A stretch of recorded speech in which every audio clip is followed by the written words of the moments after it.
Economic calculation channel में professor Mittal सभी विद्यार्थियों का हार्दिक अभिनंदन करते हैं।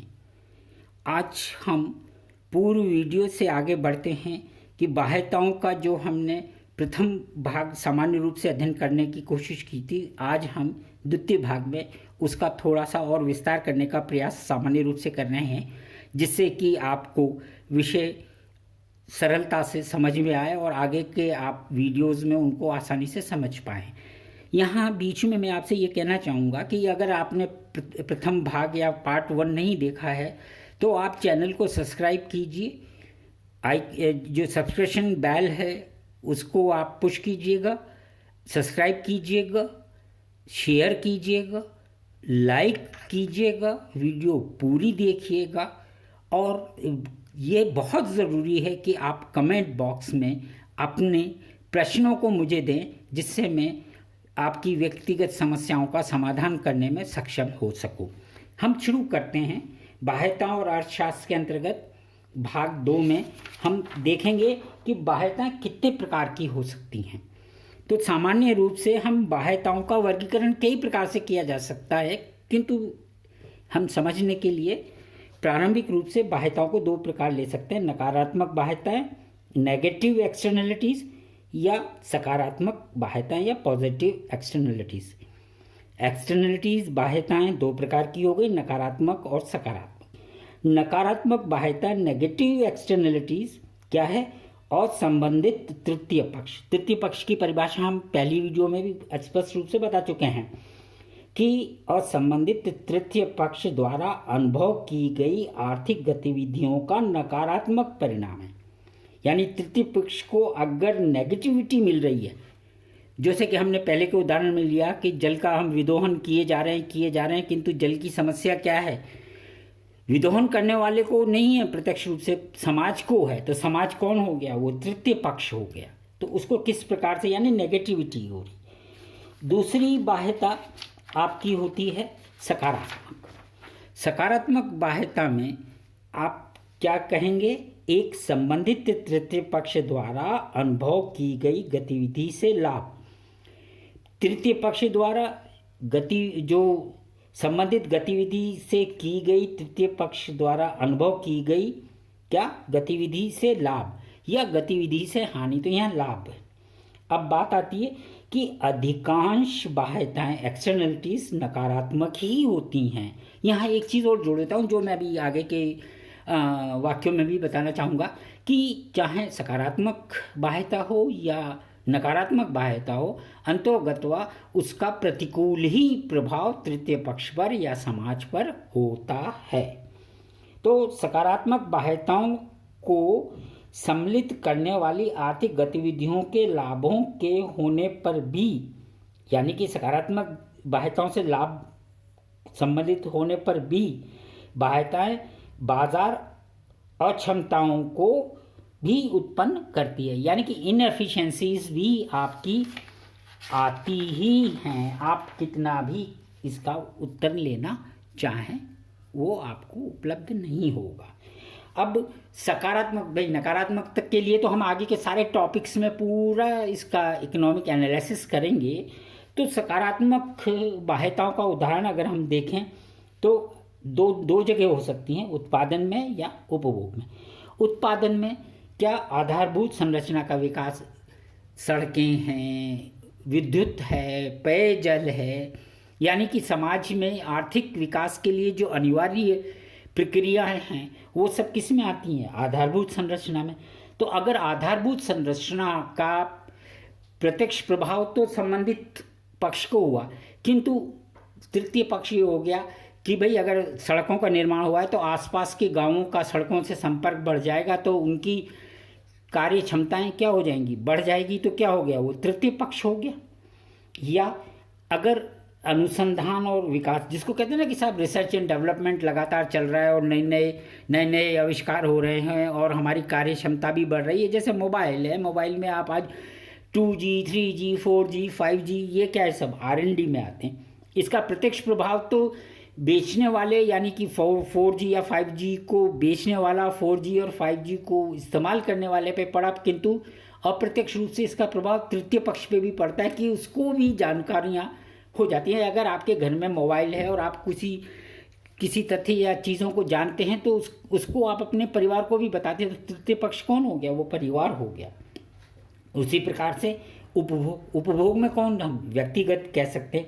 तो अगर आप शिक्षा ले रहे हैं तो व्यक्तिगत शिक्षा ही उदाहरण ले लिया हमने कि जब आप अगर शिक्षित हो रहे हैं तो आप क्या है, कुशल श्रम बनेगा, आपके अंदर जो है कुशलता आएगी, और कुशल श्रम जब बढ़ेगा तो आपकी उत्पादन क्षमता बढ़ेगी और आप अर्थव्यवस्था में क्या करेंगे, अपना योगदान अधिक देंगे। तो क्या हो गया, प्रत्यक्ष रूप से तो व्यक्ति विशेष एक शिक्षित हुआ, वो कुशल हुआ, किंतु तृतीय पक्ष कौन हुआ? राष्ट्र या देश की अर्थव्यवस्था, तो उसको लाभ हुआ। दूसरे तरह से कहते हैं, अब वर्तमान में आपने कोविड की परिस्थितियों को देखा जहाँ पर टीकाकरण हम लोगों को किया जाता है। तो टीकाकरण, मान लीजिए आप परिवार के एक सदस्य हैं, आपको कोविड का वैक्सीन लगा, तो आपके कोविड के वैक्सीन लगने का जो प्रत्यक्ष प्रभाव किस पे था?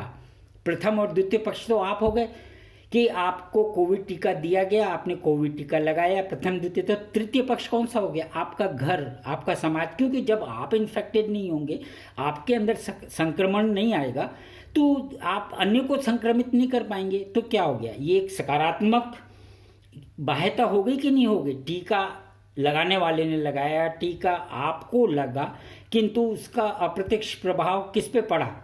आपके परिवार पे पड़ा, आपके आसपास के लोगों पे पड़ा, समाज पर पड़ा ना। तो यही जो बाध्यता, इन्हीं को कहते हैं। तो ये आपको स्पष्ट रूप से समझना चाहिए कि बाध्यताएं क्या होता है। अब इसको मैं, अभी यहाँ तक हमने बाध्यताओं की बात कर ली, अब बाध्यताओं का समाधान भी तो होना चाहिए। बाध्यता यानी बाहर, तो उसको हम कैसे अंदर करें? भाई, अगर मैं खेत में से पानी निकाल रहा हूँ, अपने ट्यूबवेल से पानी का विदोहन असीमित मात्रा में कर रहा हूँ, तो उसको सीमित करना क्या हो गया? वो सीमित करना मेरा आंतरिकरण हो गया, यानी बाह्य। यानी कि मैंने अगर कोई कानून बना दिया, मैंने कोई आपको पानी की परिभाषा कर दी कि इससे ज़्यादा आप पानी का विदोहन नहीं कर सकते, तो वो क्या हो गया? आंतरिकरण कहलाएगा। तो बाह्यताओं का क्या किया जाता है? आंतरिकरण। तो उसी को मैंने यहाँ लिखने का प्रयास किया है। देखिएगा ध्यान से, इसको पढ़ के देखिए। बाजार की दक्षता पर, बाजार का मतलब दोनों पक्ष हो गए, बाजार की दक्षता पर नकारात्मक तथा सकारात्मक दोनों प्रकार की बाध्यताओं के प्रतिकूल प्रभाव के कारण, ये मैं आपको पहली वीडियो में इसके बारे में बता चुका हूँ, अर्थशास्त्री तथा नीति निर्माता जो हैं उनके आगे क्या समस्या का समाधान करने का प्रयास कर रहे हैं। अब एक्सटर्नलिटीज़ के ऊपर सारी इकोनॉमिक पॉलिसी, इकोनॉमिक डेवलपमेंट के अंतर्गत इन सब समस्याओं को भी समावेशित किया जा रहा है, और इसकी अर्थशास्त्र के अंदर हम विभिन्न प्रकार के सिद्धांतों के विषय में आगे की आने वाली वीडियोज़ में पढ़ेंगे। तो बाह्यताओं का आंतरिकरण करा जाना है। बाह्यता हो गई, अब आंतरिकरण करना है उसका। तो बाह्यताओं का आंतरिकरण उन नीतियों को अपनाने की प्रक्रिया है। क्या? बाह्यताओं का आंतरिकरण उन नीतियों, यानी कि पॉलिसी बनाना, कानून बनाना की प्रक्रिया है जो असंबंधित पक्षों पर, यानी समाज पर बाह्यताओं के प्रभावों को सीमित करती हैं। अब यहाँ एक प्रश्न अति महत्वपूर्ण है कि बाह्यता है, बाह्यता को खत्म नहीं किया जा सकता, बाह्यता को सीमित किया जा सकता है, क्योंकि ये कहीं ना कहीं आपके आर्थिक विकास के साथ जुड़ी हुई होती हैं।